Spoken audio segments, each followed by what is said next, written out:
let's talk about AEW in particular, because I interviewed your dad in London, as a matter of fact, on NFL Network a few years ago, and asked him about AEW, and I got the sense that you had to twist his arm a little bit, that he wasn't, like, why are we taking on WWE? Like, why are we like, is it possible to do that?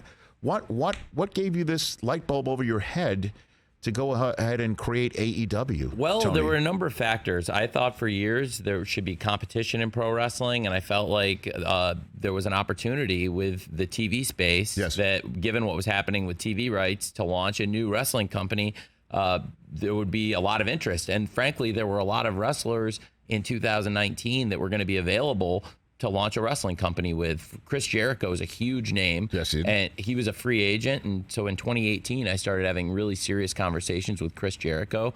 And there was this great group of wrestlers wrestling for Ring of Honor that I began speaking to. At the time, the Young Bucks, Cody Rhodes, Hangman Page, a number of others. And together we got a wrestling company going. And in 2019, there was really, as I predicted, big demand for the television, and we ended up with this great show, Wednesday Night Dynamite, on TBS every week. And now we have a second show, Friday Night Rampage, on TNT, which is great. So, it's amazing how quickly it's grown. But my dad, actually, you're correct, he was not a believer in it at first. My sense was I picked up what he was putting down, huh? Yeah, you did. Pretty much. Now, did you ever get a message from Stamford, Connecticut, home of the World Wrestling Entertainment and Federation, whatever you want to call them? Did you ever get a message from them? Don't try this. Don't think twice. No, not like that. No, I think the competition's been really good for the sport, and I think for wrestling fans, we've seen there's more people watching wrestling than there were, and it's great. There's a bigger audience for everybody. It's a bigger pie, and I think AEW has really done some of the best shows in all of wrestling. We built these big franchises. Right. We have pay-per-views. We've had Double or Nothing, which we started in Las Vegas, and it's become a great tradition. Now it's at T-Mobile Arena. It started at MGM Grand in 2019.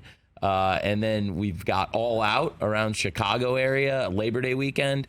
Full Gear, we just had a really huge event at Prudential Center where the Devils play. You got AEW Revolution on March the 5th at Chase Center, the fourth iteration of AEW Revolution. Coming around, and we have these 4 big quarterly events. We also launched a 5th big event on pay-per-view, Forbidden Door, which is a partnership between AEW and New Japan Pro Wrestling. Right. So we've partnered with companies a lot. So it's really interesting what's happening out there in the marketplace of wrestling right now, but certainly AEW, one of the leaders in the sport. It's really unbelievable, because I remember, who did we have here at the outset of AEW's creation? Chris Jericho?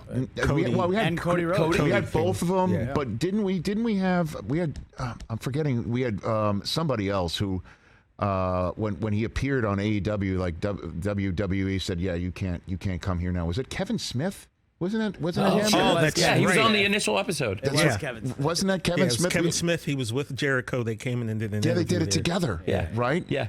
And so, I mean, you have definitely, Tony, overcome quite a bit to grow this thing. There's no question about it. Where does it go from here? What's the future of it, do you think? It's funny. I think we can go to where, first of all, we've got something special. You know, doing a show every week, you know firsthand like what it is to do daily, weekly shows, and that we built something special. Now we have this audience where it's appointment viewing for so many people around the world. Wednesday nights for Dynamite, now on TBS here in America, but it's also on all over the world.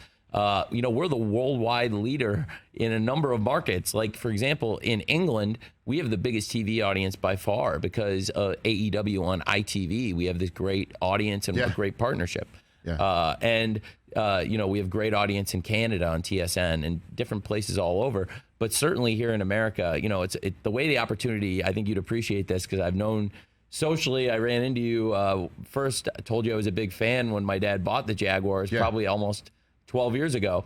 And, it's funny, I was at a party, and at the time, my friend Kevin Riley was the president of TBS and TNT. Right. And basically in 2018, I went up to him and said, hey, Kev, I have this idea. I was going to ask, are you looking at TV rights right now? And he was. And he thought wrestling TV rights was really interesting. And the idea of starting a wrestling company, I pitched to him at a cocktail party in April 2018. And that's kind of how this all got started. Very close out here in LA. I love it. So and again, I don't want to create anything, but just to get an idea of the father-son relationship, have you said the 4 words, or are you comfortable saying the 4 words to your dad? I told you so. Have you said those 4 words? not in so many words. Did I just say it for you? I mean, no, I think he said it for here? himself. What's amazing is there'd be no need to do that because my dad actually, in Forbes, no less, and in other places, multiple major media outlets, has gone out and said he sees now it was a great idea and he was wrong. And one of the outlets, he actually said, this is a great lesson in parenting. This is why sometimes you should trust your kids. And so that's great, I thought. Catch the Rich Eisen Show every single day on the Roku channel, 12 to 3 Eastern, for free.